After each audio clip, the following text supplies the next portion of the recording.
Good day. This is Indigenous Languages Action Forum Conversations.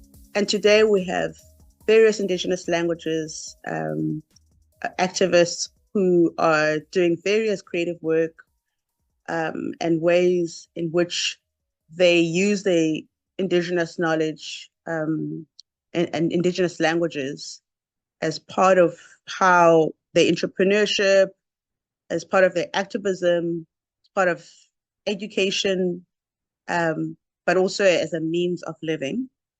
So I would like you to introduce yourselves. I am not even sure actually where you are in the country, whether, Nwachika, whether you're still in Limpopo, because I know that you move around. In Bule, I'm not sure where you are right now. And later we've been joined by Tando, who's an Isindebele activist. So please introduce yourself. Can we start with the poet and tell us about yourself? Greetings, everyone. I hope you hear me. Yes, we can hear you very clearly.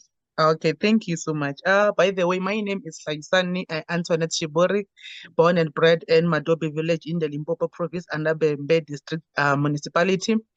I'm well known by the stage name Nwajika the poet through the art industry since I'm a praise poet, I'm a spoken word poet, and I'm an author, program director, and an actor.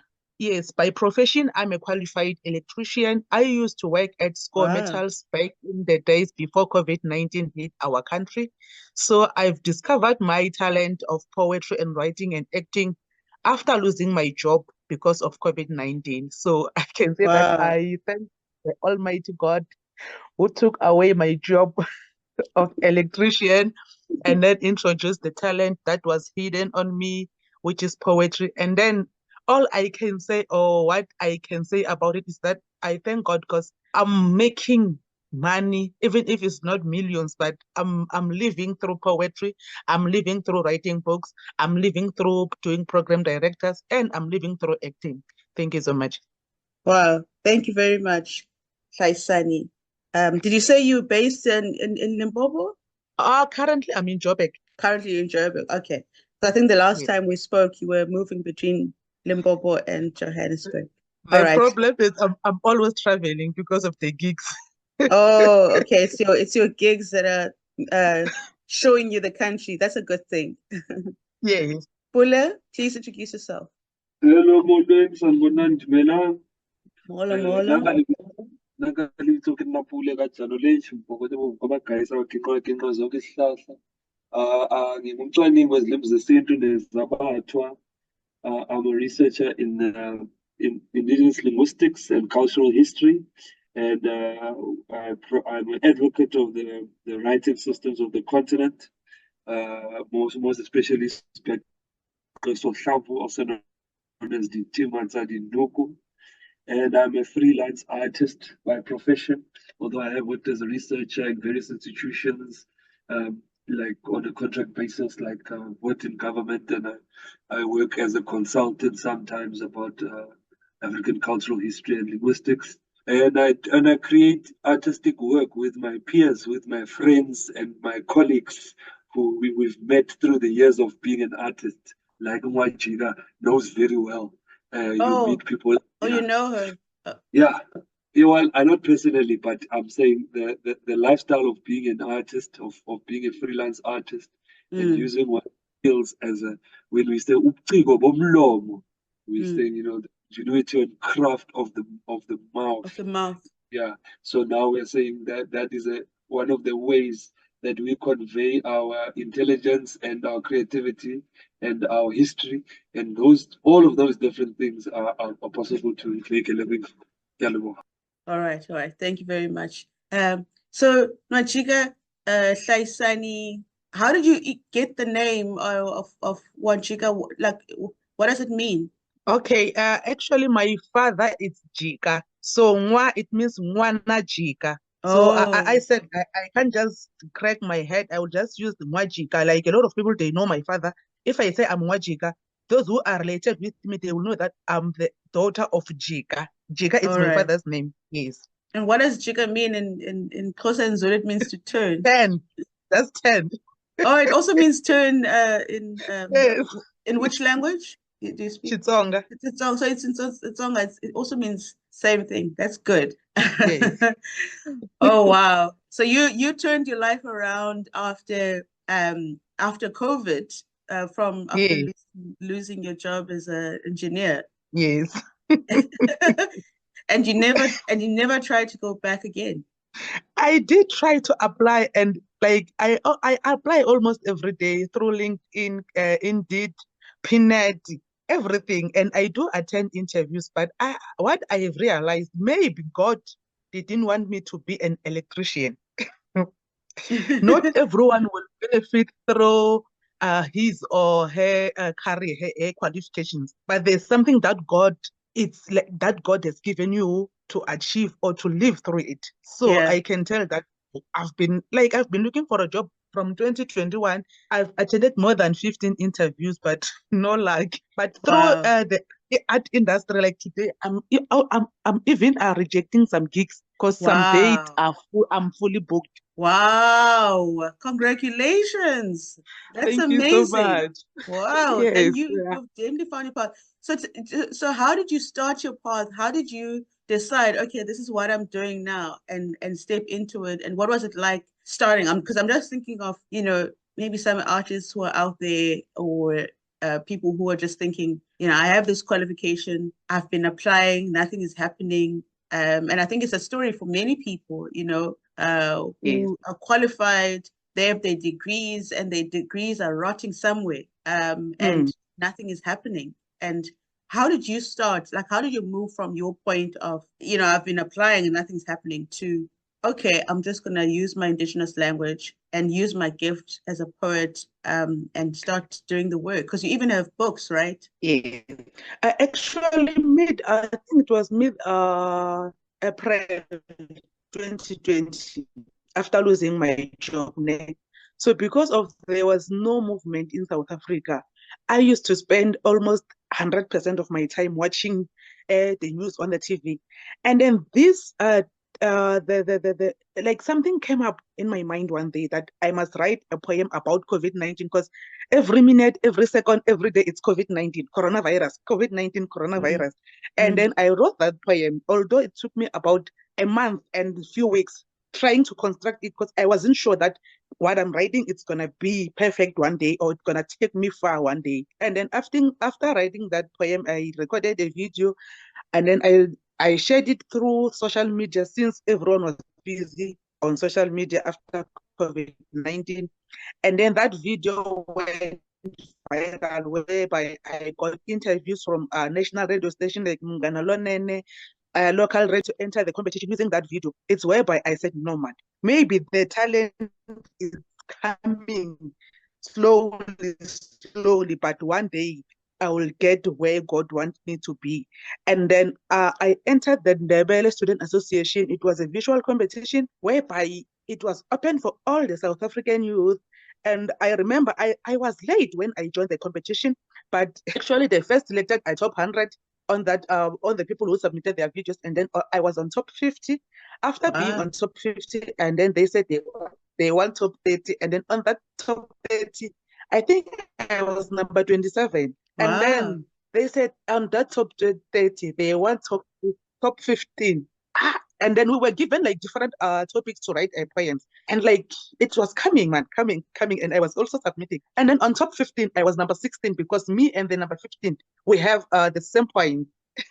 And then after that, being on the top 16, and then they said they are top 10 now. But I was like having that mind of, let me quit, man. It's been quite well attending this. And then, no, man. Sometimes when I try to write, I can't finish.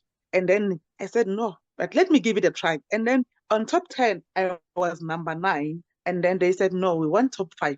And then on top 5, I was number 1. Wow. And then they said top 3. And I took the award. I was number 1 at the end. I was writing in Xitsonga, recording my videos using my home language, my indigenous language, Xitsonga.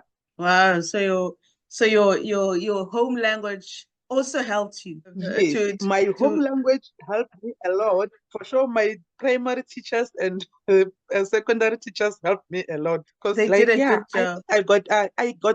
I got level 7 on Xitsonga because I love Xitsonga. I don't want to lie to you. I love my language. That's why I do everything in Xitsonga. Even if I'm invited in Cape Town, I make sure that I wear my tradition Xitsonga and I do my job in Xitsonga. I can just say maybe I can greet in English or isiZulu or Sepedi, but I will do my work in a pure Xitsonga. Yeah, I've seen you. I've seen all your videos. You're always wearing your Xitsonga outfits. And now we've also been joined by Thando Mahlangu. We welcome you. We welcome you. He's quite an activist, and I've also seen him on TV there. When is it Gallant when they play? uh, so, so you are everywhere. You are muted, Thando. Could you please introduce yourself and tell us what work you do and how you use indigenous languages and your culture to make money and as part of your activism in raising the profile of Isindebele? Because for me, you were like the forefront Isindebele activist that I came across, was really passionate about Isindebele, Buga Debele, and we want to see Isindebele on TV, right? And then we did. We had there was a series on TV, Isindebele, and I was like, there you are. You know, activism does yield results. So go for it. Please introduce yourself, Thando, and tell us where you are and your work and all about your work. Something is not connecting. Okay, maybe Pule, you can talk so long while we're waiting for Thando. Pule? Yes. Yes, because Pule, because you've also come with this really, because I don't know if you can see the image on Pule's picture. It is it's a beggar writing, and that's how I discovered Pule, who uses this as a way of like a new way of writing, or the best way to actually write in indigenous languages rather than your traditional way of writing. It's yeah. So please talk to us, and I know you do a lot of work with that. You even it also forms part of jury and some of the workshops that you do, and you've also worked with the Yes. department. So please talk to us about your work and the various creative ways that you Yeah. are using indigenous languages. Firstly, I think Isbeke or Ditima it is traditional writing. It's just that it's African traditional rather than a Western traditional. You know, Western traditional writing of Western Europe that has colonized the world is this alphabet that we learn at school. But of course, in the world, there's thousands of different ways of writing. Some are Yes, alphabets, yes, some are yes. syllabaries, some are graphic systems, it's different ways of encoding language in a visual form. Like, so it's encoding, you know. Writing is a technology. It's just the analog technology so I always call myself a cultural technologist because I'm dealing with indigenous technologies. A lot of things we think of technologies, we're always thinking about computing and these kind of things. But really, technology is any knowledge system that you are using to achieve a practical purpose. So in that way, there's a lot of untapped knowledge that could achieve practical goals for us as Africans. And I think writing systems are one of those things, as well as systems of knowledge like philosophical knowledge or knowledge of even things like knowledge of childbirth, knowledge of the home construction, knowledge of I'm mentioning these different types of knowledge that we are that are indispensable to every one of us, and we would do well to know about the indigenous ways of doing things because they can provide a great resource for us. So myself, as an advocate for the writing systems of the continent and the indigenous knowledge contained therein, I do a lot of touring as a lecturer and also working with different groups, whether it be community groups or whether it be institutions like universities. So I work with the University of Johannesburg in the the jewelry design program and the industrial design program, because they incorporate the indigenous writing system in their work and they collaborate. I always like to see different departments collaborating and different fields collaborating. And then I also work at the well, I've worked producing a study guide for UNISA for linguistic students. So the language side of it, the more technical, deeper side of the language applications of the writing system.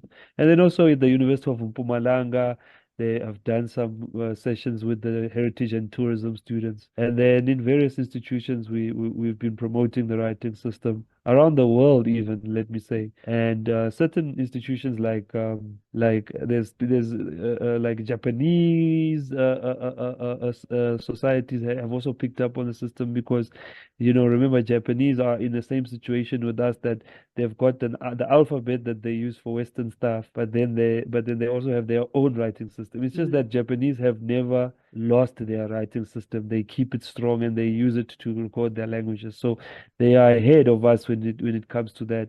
So we have to catch up and put our own indigenous technologies at the forefront. So my work is mainly to do with that. It's to do with putting indigenous knowledge systems at the forefront of our minds and the forefront of our practices and our economy. So I know today we're talking about like personal economies of indigenous language. And for Yes. me, that's always been the way that any kind of indigenous knowledge, and particularly language knowledge, it's always what I've been in different fields, many different fields, not only one field. I've been working in that. So, for example, recently I was and one of the adjudicators for the National Playwriting Competition at the National Arts Festival.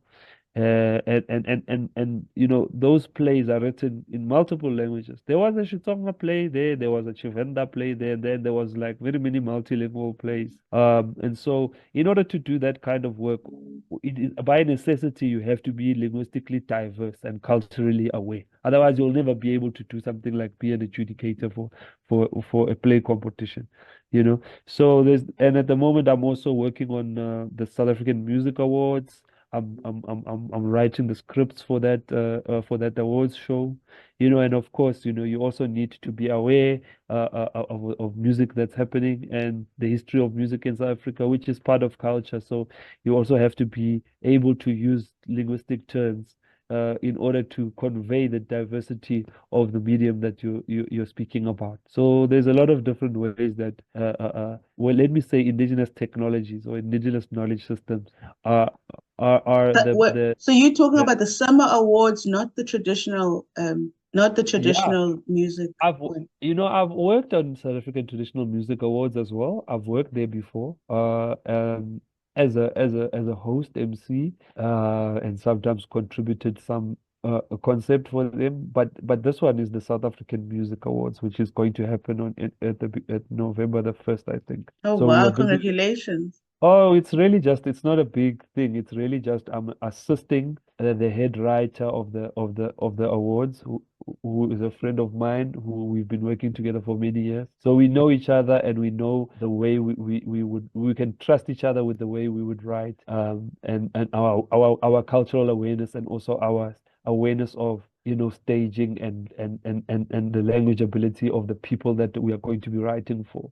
So Ah, you'll see the kind of things that will come out there on the Summer Awards. we didn't even know there were things like that, that's there's some of those details. Did you think that they were just freestyling there when they do awards shows? Yeah, it looks like it. I think a lot of people who present awards, they do, but at the end of the day, there needs to be a script to guide the Yes, so whole they know thing. this is the direction they're going. Thaisa? Hi. Yeah. Oh, could you please talk to us about just your process, your creative process? And can you say that, I mean, you say you're fully booked, and Yes. so and that COVID and not having a job was a blessing in disguise. Because you really, I Yes. mean, I've seen your videos and you look really alive and you're really living your best life. I would not have thought that you had another job. you know, another qualification, because you're so at ease and it just looks so you, and it looks so right. So it's like it helped you to find your passion. So now I would like to know that because I know that you've got a book that's coming up. Can you talk about talk to us about your book, your new book? Okay. I'm a published author of 10 books. Wow. On those 10 books, 2 are solo books, and then I have duo books. Through all those books, the upcoming one is that one, the children's book, because we haven't launched it yet with the author. Because the author is the Zulu. She wrote it in English, and then she's trying to translate it. So we are planning to launch it. So okay, so also so the book is being translated to multiple languages. And where can the book be found? Okay, what I was saying about the translated book, we haven't got the bookshops for now, but we're working on it. And then our wish is to deliver the book to the whole country, more especially community in our schools. What is the book for? Like, who's your audience for the book? Is it children? It's the children between the age of 8 and 13. And the book is all about agriculture, because we teach them how to plant. What age groups? Between the age of 8 and 13. Okay. So where are you performing, Dyson, lately? I do my performance in any event, at the funerals, birthday parties, wedding, mostly birthday parties, anniversaries, any event, the cultural events, like when the art and culture hosts something, I normally got booked there to do poem, and then I perform to any event, and then I also do visit the schools, talking about the importance of our languages, the importance of knowing where we come from. That's where I can say I've gained a lot of audiences, because I don't only sit and say that I will wait for the gig that it's gonna be on the 25th of December. I do visit schools, talking about the importance of our culture, talking about who I am. Like, yes, I do have qualification, but today I'm getting money through the talent that God has given me, and the talent that I'm using my own language to do it to the community. So I perform to any event. Thank you very much.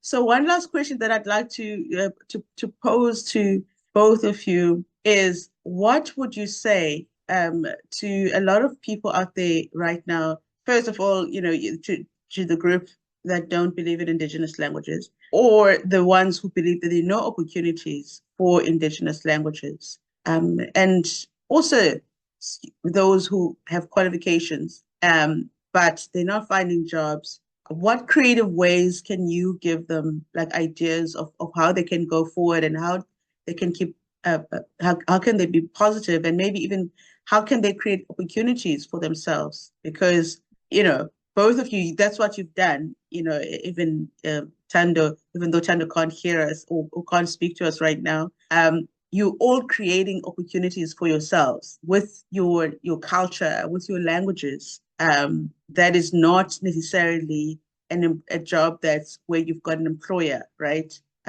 You've created your own business out of your own culture. So please answer. Okay, what I can say, I understand that a lot of youth, we do have qualifications, but I can advise them, don't wait for the door of what you have learned, or for the door of the qualifications that you have to be opened. Do something with your hands. Do something. I think everyone have his own talent that we don't know. Some, they are shy. I can tell that I grew up being a very shy child, but today I can stand in a stage where there are more than millions of people watching me performing. That fearness is gone for good. So we don't have to wait for the opportunities to come to our houses. We have to go out and knock for the opportunities. I used to ask to perform to the churches around my places, to my relatives. If there is a maybe party or whatever event, I will say to them, let me do maybe 2 second nyana a poem. So that's how I've gained my confidence. And then I've seen that not everyone will benefit from his opportunity. You can also do something through your talent. You can also do something through any business. Not that you have to wait for what you have. Like not that you have to wait for the opportunity of what you have for the qualifications, I mean. So youth of South Africa, let's rise up and do something. We have a lot of talents in South Africa. You can open your own classes teaching them how to perform or how to stand on the stage. You can teach them how to write books if you have that passion.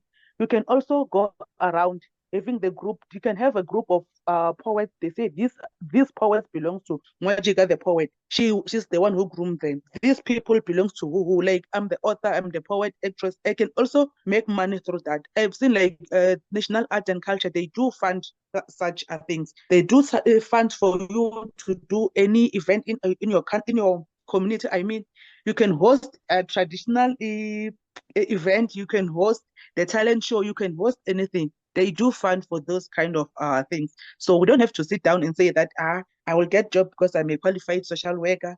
I will get job because I'm a qualified teacher. Things are really bad in our country. Like, imagine I've lost my job 4 years back, but my life is moving until today because of the talent that God has revealed in my life. Like, I've traveled South Africa. I've won a lot of awards through poetry, through writing books. So we don't have to take our culture down. Right? Like, uplift your culture. Also, could you please give them your handle, your social media handle, where people can get hold of you? All my social media handles is Mwajika the poet, from TikTok, YouTube, Instagram, Facebook, Twitter. It's Mwajika the poet. All right, thank you very much. Pule, any last words to just let encourage me- people on how to use the indigenous languages for opportunities, especially young people? Yeah, let me just echo what Mwajika is saying, and just by quoting some Kwaito lyrics and saying, "Zoitola kanjani uhlale khoneni?" As we know that the message, and the other one was by Tembi, and it said, "I don't know why I cannot do it myself. I can do it." So as people working in the cultural field, most of the time we'll find that we have to do it ourselves, because very often the structures for doing what we want to do are not there. We have to create them ourselves. There's no one who's going to give us a platform. We must make the platform for ourselves. We must make the content we must make the channel for ourselves. And I think in general that is a good statement of a self-sufficiency, of a Pan-Africanist nature. If we think of our rates like John Dube, the first president of ANC, when it was still ANC, his philosophy was about self-sufficiency, and Sankara's philosophy was about self-sufficiency. We must create our own industries, must create our own channels, because that's the way we can do that with our own ethos, you know. And I think that's what every artist does anyway. And I also think as the last thing, that indigenous culture and language, it is a store. It's in Molobani, as we would say it. It's the storehouse of the nation. The indigenous cultural knowledge and language is where you become intelligent. You grow in intelligence the more you expand your knowledge of Shintu, as we would say in Xitsonga. The more you expand, so the more you leave and go too much into English, the more you actually are making yourself lose intelligence. You're becoming stupid.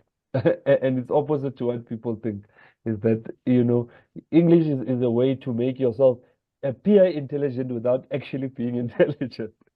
So in terms of self-development as a person, to be able to be creative and to be able to find ways of surviving, you know, the more one assimilates and accumulates and works through knowledge from indigenous languages, the more you'll be able to face any situation. Siyabulela. Siyabulela, Pule, siyabulela. Thando. Akwande, can you hear me now? Oh, hallelujah. Finally. Yo. Hey, Lochan Bagwetu, yes. Yeah. Siyalotsha, Yeah, siyalotsha. really young Zulazulisa lapha. Yeah, Yeah. Okay. And we welcome you, and we're thankful that you can you can add your voice here. I was becoming very depressed.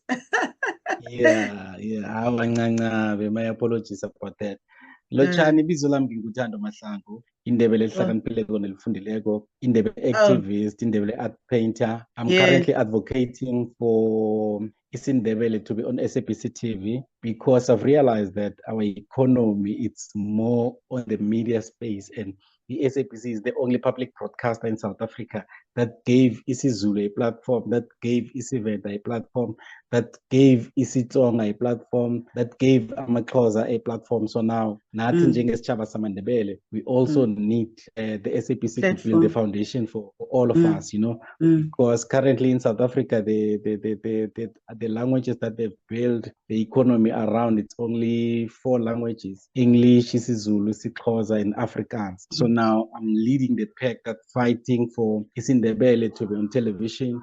I'm an author. I have 6 books that I've wrote. Currently, I have the last one that's called Vuka Ndebele Coloring Book. That one I made it for children so that I can teach them. Are you patching what, Jack? Are you patching what? Are you patching what? Angayiphathi lapha. Oh, okay.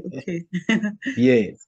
Okay. So it's a coloring book. Actually, that's where you get to see your child, whether they are happy or not, based on the colors that they will use. So it's more of the psychological book and stuff.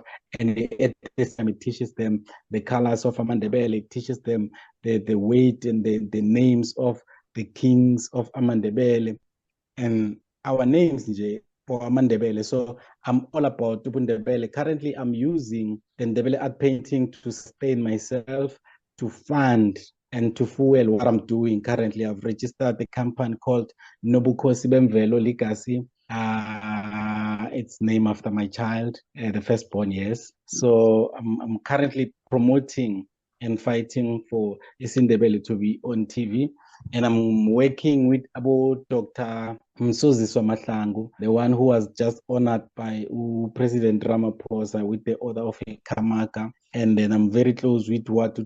Esther Mahlangu and Umau Esther Mnguni. Those are the legends, the Mandebele. They are leading the pack. So we're just following and inspiring children in Kolwyn, because I also go around schools and do my boys' talks. I teach them the importance of being a boy, how to behave, how to protect yourself, and how to protect your home as well, and how to protect your language and culture, because I'm more about language and culture. Yeah.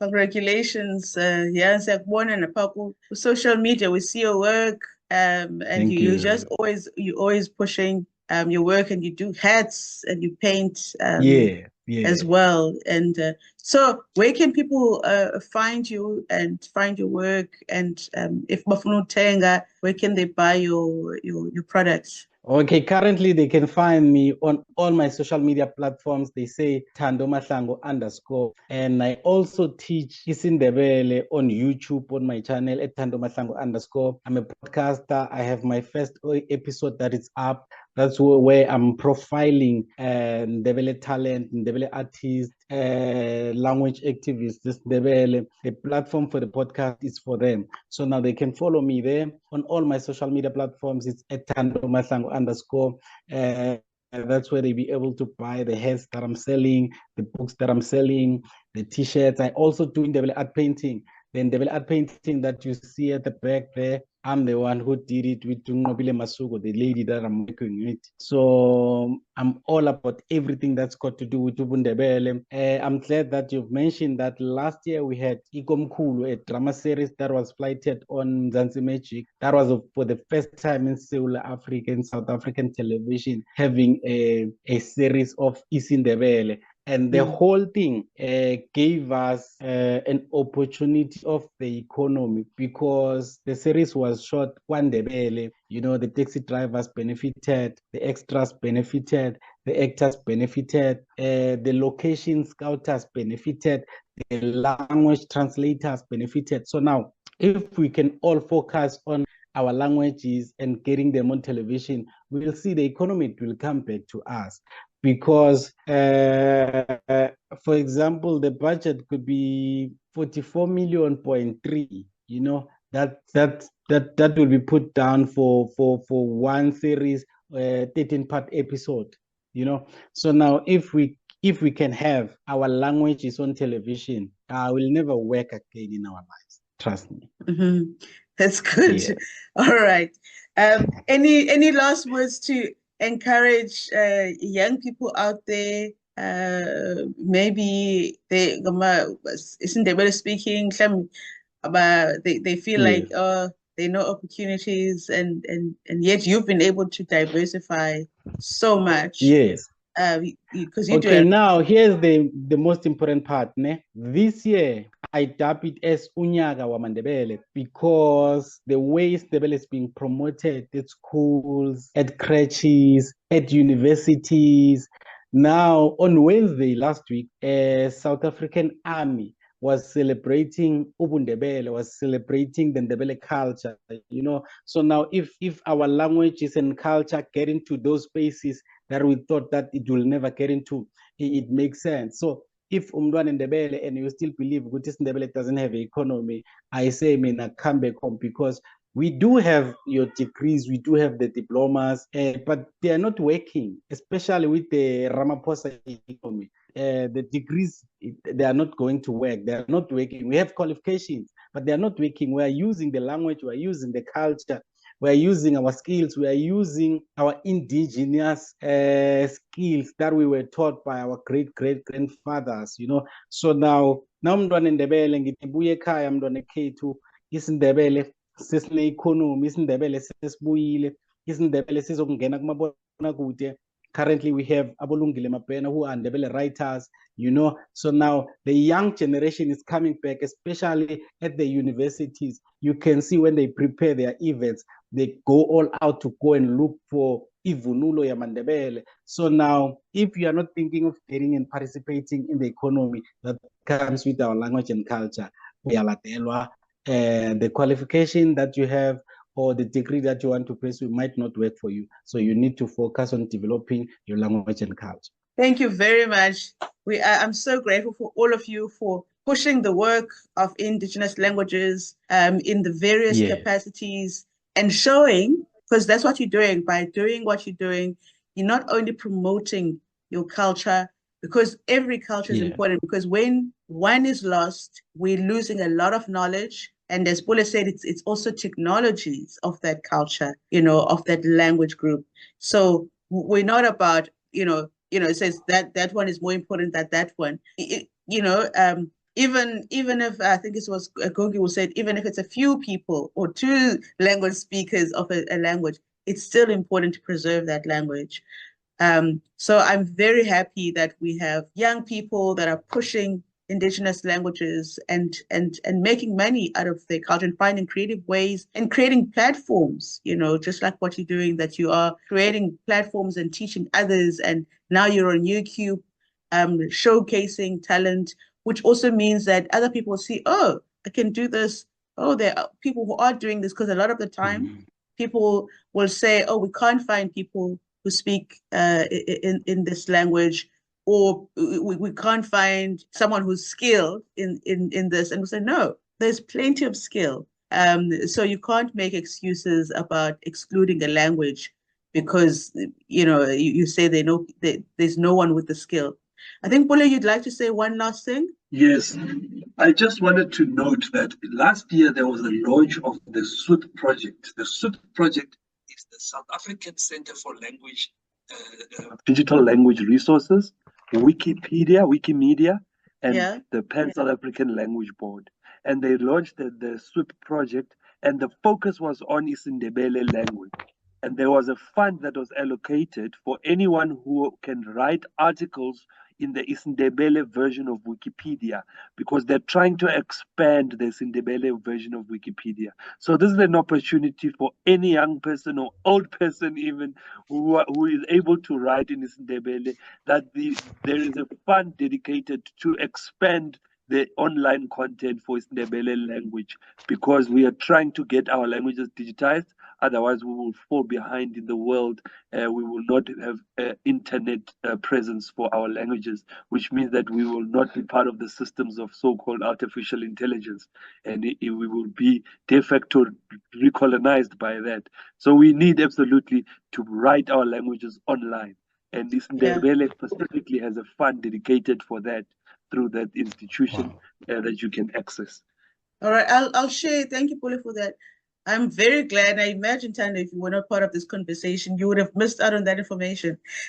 Yeah. So I'm going to take your details, Pule's details, and I'm going to share them with Tando so that you guys can you can disseminate whatever information that needs to be disseminated to Mandebele community. Who, and you know what, for me, the thing about also the indigenous languages and culture is that it's about intergenerational language transfer. So imagine young people working with their grannies and grandfathers, talking and sharing, because that's how you learn language and culture and transference. And Tando is also telling us, your relationship with Dr. Mahlangu, Mama Mahlangu. And that's how you understand language, that's how you understand culture. We understand it in the context of intergenerational transfer, whereas, unlike maybe, Western languages where it just only depends on universities and whatnot. I think a part of preserving our languages is also the connection between the generations, which is really how it's learned. And how to learn the nuances as well. And so this is just what I want to say. Thank you so much for participating. Please share any information that you want to share with me on WhatsApp, and then we'll make sure that it's included when this video is released, so that people will, if they need to contact you, or or even your channels, etc. We'll make sure that they know. I really appreciate this and really enjoy the diversity of it as well. So thank you very much, and thank you for persevering, Tando. Thank you, Hlaisa. Thank you so much for sharing a very important journey of how so many young people with qualifications, others lost their jobs, and how they can, find themselves again, and maybe it's like an opportunity to reinvent themselves and push, create opportunities, knock on doors, teach others, and not get depressed, because I think there's so many people who can get depressed by not getting jobs, and you all just showing the different ways that you can still be part of the economy and in fact create opportunities even for others. So I really want to applaud you and thank you so much. And next time, keep doing what you're doing.